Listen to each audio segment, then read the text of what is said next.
You have a brilliant mind.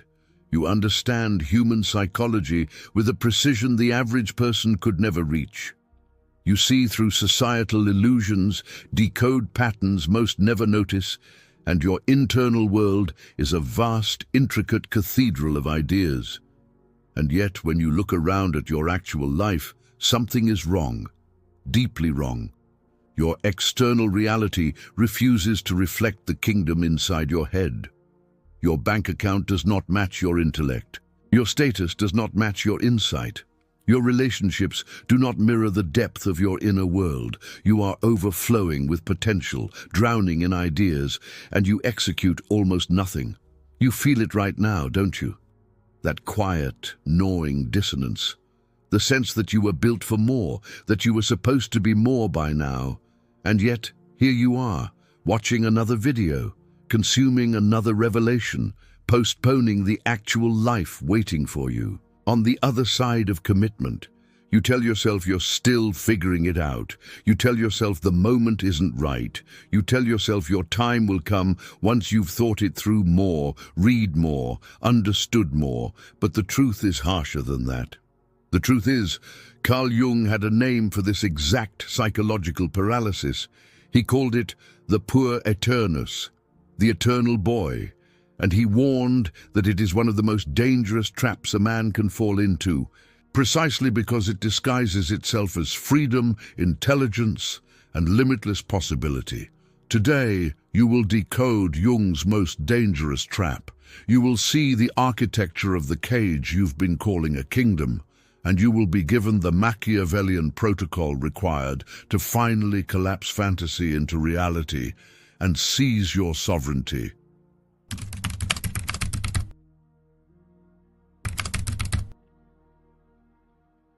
And Machiavelli, observing the same pattern in men of power 5 centuries earlier, wrote something that should make your stomach tighten. There is nothing more useless than a prince who possesses the mind to rule, but refuses to strike the blow. Read that again. Sit with it, because that prince is you. The mind to rule, yes. The vision, yes. The intelligence, yes. But the blow, unstruck. The commitment, unmade. The throne, unclaimed. Here is what you must understand before we go further. The world you live in is not designed to reward intellect. It is designed to reward executed intellect. There is a brutal asymmetry between the man who knows and the man who acts on what he knows. And that asymmetry is the entire reason your inner world feels infinite, while your outer world feels like a waiting room. Society quietly benefits from your paralysis. Every institution around you profits when intelligent men remain in a state of perpetual preparation, perpetual learning, perpetual self-improvement that never crystallizes into action. The system needs you reading the next book, watching the next lecture, contemplating the next strategy, because a contemplating man is a controllable man. A committed man, a man who has chosen his path and is executing it with cold focus, is a force that institutions cannot easily steer. So they sold you a story. They told you that keeping your options open was wisdom. They told you that exploring infinitely was depth. They told you that commitment was naive, that limitation was failure, that the man who chooses one thing has somehow lost compared to the man who could choose anything. This is the conditioning. This is the lie at the center of the modern intellectual's wound. And this is why, despite your superior masculine psychology, your life looks the way it does. But by the end of this, you will see the trap with such clarity that returning to it will feel impossible. You will be handed the integration Jung himself prescribed, the strategic pivot required to convert your hoarded potential into realized power, and the inner sovereignty that comes only from a man who has finally agreed to become someone instead of everyone. If these ideas resonate with you, hit that subscribe button for more top-tier content. Also, drop a crown me in the comments so I know you're ready. Let's dive in. There is a phrase Jung used that should be carved into the mind of every intelligent man still searching for his throne: the provisional life. It describes the condition of a man who lives as if his actual existence has not yet begun, as if the current chapter is merely a rehearsal, a placeholder, a temporary arrangement before the real life finally arrives. The job is provisional. The relationship is provisional. The city is provisional. The body, the routine, the discipline, the commitments, all of it is treated as a draft, never the final document. And the real life, the magnificent one, the one that would finally match the size of your inner world, is always somewhere in the near future, waiting just past the next decision you refuse to make. This is the Puer Aeternus in its purest form. The eternal boy does not say no to life. That would be too clean, too definite. Instead, he says, not yet. He says, almost. He says, once I have figured out a few more things. He treats his actual existence as a waiting room for an arrival that statistically will never come. And here is the cruelest part. He calls this paralysis depth. He calls this avoidance discernment. He tells himself that the men around him who have committed to careers, to wives, to cities, to disciplines, have simply settled. He tells himself their realized lives are smaller than his unrealized one because their potential has been pruned by reality, while his remains beautifully, infinitely intact. But you know what infinite potential actually is? Nothing. It is nothing. Potential that never collapses into form is psychological currency that never gets spent. It is a fortune of imaginary coins, a kingdom drawn on paper. The Puer Aeternus believes he is wealthier than the men who chose, because they had to spend their possibilities to build their lives. He hoards, he preserves, he keeps every door open, and in doing so he walks through none of them. Carl Jung saw this pattern with unflinching clarity. He understood that the human psyche has a developmental arc, a process he called individuation, and that the refusal to commit to a singular embodied life is not innocence, not freedom, not artistic temperament. It is an arrested state, a psychological stagnation dressed up as expansiveness. And every year a man remains in it. The gap between his inner cathedral and his outer ruins widens. The dissonance becomes louder. The shame becomes heavier. And the fantasy he uses to anesthetize that shame must grow more elaborate to do its job, which is exactly why intelligent men in this trap consume endless content, endless theory, endless philosophy. They are not learning, they are sedating. Ask yourself with cold honesty how many of your current arrangements you secretly consider temporary, how many of your decisions you have framed in your own mind as for now. How long for now has actually lasted? Because the provisional life does not announce itself. It does not feel like avoidance from the inside. From the inside, it feels like keeping your options open, staying flexible, maintaining your edge. From the outside, to anyone who can see clearly, it looks like a man slowly being buried under the weight of his own unspent potential. Now we move deeper because there is a darker layer beneath the provisional life, and you must see it to escape it. The Puer Aeternus does not merely avoid commitment. He requires the avoidance to protect a specific, fragile self-image. The image of the unrealized genius, the man who could have been extraordinary if only he had decided to try. Pay attention. This is the leverage point of the entire trap. As long as you do not commit, you cannot fail. As long as you do not execute, the verdict on your intelligence stays suspended. As long as your potential remains theoretical, it remains infinite. The moment you choose a path and walk it, that path begins to talk back. It tells you exactly how good you are. It measures you. It reveals your real limits, your real ceiling, your real position in the hierarchy of men who have actually built. And for an intelligent man who has spent his entire life being told he is special, gifted, perceptive, deep, that confrontation is unbearable. So he avoids it, not consciously, not as a deliberate strategy, but through 1,000 small postponements, 1,000 reasonable-sounding delays, 1,000 intelligent objections to every concrete step. You are not lazy. Understand this clearly. You are terrified of encountering your own limits. As long as you do nothing, you can quietly believe you are a genius. The moment you do something, you become measurable. And measurement for the Puer Aeternus feels like psychological annihilation.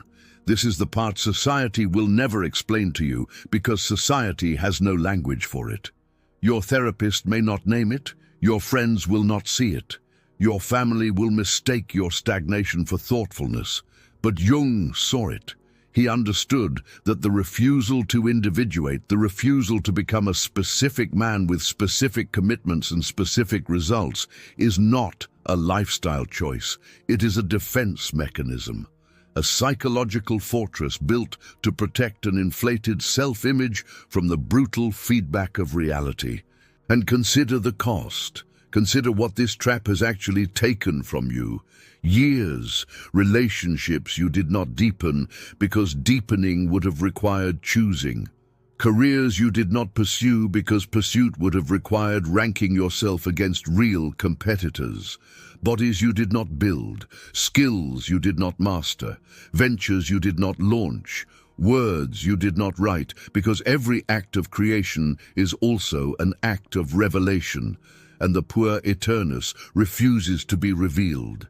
He prefers to remain mysterious, even to himself, especially to himself. And here is the Machiavellian observation that should land like a hammer.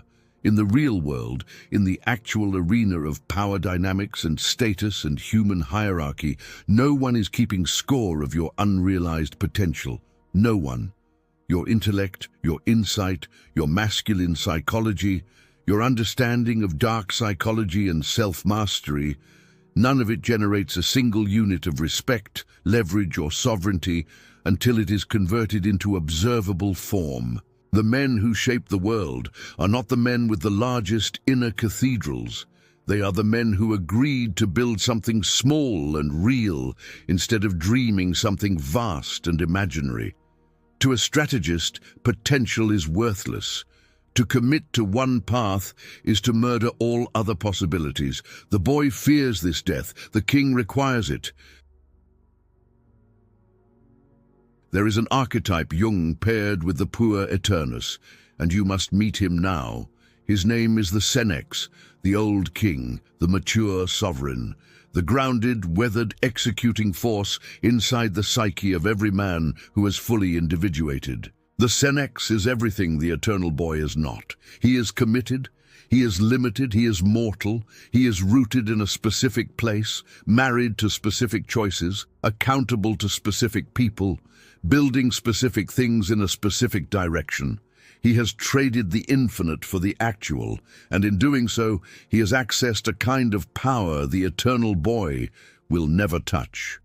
The integration Jung prescribed, the only true exit from the Puer Aeternus trap, is the meeting of these two figures inside you. The boy must encounter the king, and the king must claim the boy. This is not a gentle reconciliation. It is, in psychological terms, a death. The fantasy self, the infinite potential self, the man who could be anything self, must be sacrificed on the altar of the man who actually is. And he must be sacrificed willingly, because no one else can perform this ritual for you. Understand what this sacrifice involves. You are not giving up potential. You are converting it. You are taking the infinite imaginary capital of your mind and finally spending it on something singular and real. Every commitment is an investment of fantasy into form. When you choose a discipline and master it, you spend the fantasy of every other discipline you could have mastered. When you choose a woman and build with her, you spend the fantasy of every other woman, every other future, every other version of love. When you choose a city, a craft, a path, a body, a code, you spend the fantasy of the parallel lives you could have lived. And this spending feels at first like loss. The eternal boy inside you will scream. He will tell you that you are betraying your gifts, narrowing your horizons, becoming ordinary. He will whisper that the men who chose were lesser men, and that your refusal to choose is what keeps you superior. He is lying. He has always been lying. And the moment you see through his lie, the entire structure of your paralysis begins to collapse. Because here is the truth that Jung spent his life trying to articulate. Individuation is not about becoming everything, it is about becoming someone. Specifically, irrevocably. A man does not become sovereign by preserving every possibility. He becomes sovereign by collapsing infinite possibility into a singular, executed life that bears his name and his weight. The crown is not given to the man with the largest dream. It is given to the man willing to sacrifice every other dream to actualize one.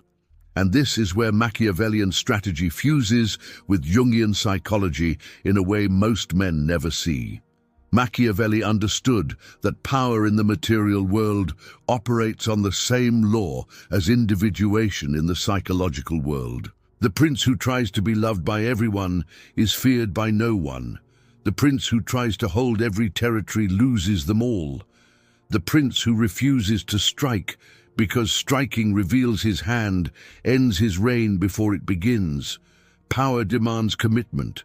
Sovereignty demands sacrifice. The man who hoards his options hoards his irrelevance. Until you make this final integration, the Senex meeting the Puer, you will never sit on your own throne. You will remain a brilliant tenant in someone else's kingdom, paying rent in years. Now we move from diagnosis to protocol, from understanding to execution, because insight without application is exactly the trap we are escaping, and you will not leave this with another beautiful idea to add to your inner collection. You will leave with a sequence. The first move is the audit. You will sit down away from screens and you will write the inventory of your provisional commitments. Every arrangement in your life you have secretly labeled "for now." The job you tell yourself is temporary, the city you treat as a stopover, the relationship you have not fully entered, the body you have not committed to building, the craft you have been exploring for years without mastering, the business you have been planning without launching. You will list them, all of them, and you will see with brutal clarity the scale of your provisional life. This audit is not for self-flagellation, it is reconnaissance. You cannot collapse a fantasy you have not yet named. The second move is the singular choice. From that inventory, you will select one domain. One, not three, not five, one. The domain where the gap between your potential and your execution is widest, and where realized action would most reshape the architecture of your life. This is your commitment. This is the path you will walk while spending every other possibility. The eternal boy in you will resist this fiercely. He will demand you keep diversifying, exploring, optionalizing. You will not listen to him. You will choose. And the choice itself, before you have executed a single action, is already a psychological detonation, because the moment a man truly chooses, the fantasy of the man he could have been begins to die. And that death is the birth of the sovereign. The third move is the public stake. The eternal boy thrives in the private theater of the mind, where every revision is invisible and every retreat is silent. The sovereign operates in observable reality, where commitments leave evidence. You will plant a flag. You will tell the right people. Take the irreversible action. Sign the document. Ship the work. Post the declaration. Do something that cannot be quietly retracted in the dark. This is the Machiavellian strike. The blow the prince must finally land. Because power that is not externalized is not power, it is mood. The fourth move is the discipline of return. Once you have chosen, the Puer Aeternus will not die in a single day. He will resurrect daily in subtle forms. He will offer you new ideas, new pivots, new better paths, precisely on the days your committed path becomes difficult. He will whisper that this new opportunity proves you chose wrong. He is lying again. He is not offering you a better future. He is offering you an exit from the specific friction required to forge sovereignty. You will recognize him, you will name him, and you will return to your chosen path. Every return is a coronation. Every refusal of the seductive pivot is a stone added to your throne. The fifth move, and the deepest, is the integration of limitation as power. You will stop experiencing your commitments as cages and start experiencing them as concentration. A river that flows in every direction is a swamp. A river that flows in one direction carves canyons. Your intellect, your masculine psychology, your understanding of inner sovereignty and self-mastery, all of it was never going to move the world while it remained diffuse. It moves the world the moment it narrows. Limitation is not the enemy of greatness. Limitation is the shape of greatness. The men you respect, the men who built things that outlast them, did not have more potential than you. They had less tolerance for unspent potential. They converted earlier. They struck the blow. And as you walk this protocol, something quiet and irreversible begins to happen inside you. The dissonance softens. The shame loosens. The gap between your inner cathedral and your outer life begins to close, not because your inner world shrinks, but because your outer world finally rises to meet it. You become a man whose external reality is a faithful translation of his internal one. That is sovereignty. That is what Jung called individuation. That is the throne the eternal boy was hiding from you by pretending the throne did not exist. You came to this moment carrying a brilliant mind and an unbuilt life. You came carrying years of hoarded potential that has paid you nothing in the currencies that actually matter: status, leverage, depth of relationship, command of self, command of circumstance. You came carrying the quiet, agonizing question every intelligent man eventually asks himself in the dark. Why does my mind feel like a kingdom, when my real life feels like nothing has actually been built? Now you have the answer. The Puer Aeternus has been wearing your face. The eternal boy has been holding your pen, and every year you let him keep writing. Your real life remains a draft. But you are not him. You are the one watching him. You are the one who can finally see the mechanism, name the trap, and end the rehearsal. Jung gave you the map. Marie-Louise von Franz refined it. Machiavelli gave you the protocol for converting psychological clarity into material sovereignty. The integration is yours to perform. No teacher can perform it for you. No book can perform it for you. No further understanding can perform it for you, because understanding was never the missing variable. The missing variable was the willingness to spend the fantasy, to let the man you could have been die, so the man you actually are can finally take the throne. So here is your final challenge, and it is not abstract. Within 24 hours of finishing this, you will perform the audit. Within 72 hours, you will name the singular choice. Within 1 week, you will plant the public stake. And every day after, you will refuse the resurrections of the eternal boy when he comes whispering about better paths and infinite possibilities. You will return to the chosen one. You will execute. You will become someone, specifically irrevocably, instead of remaining everyone, theoretically, forever.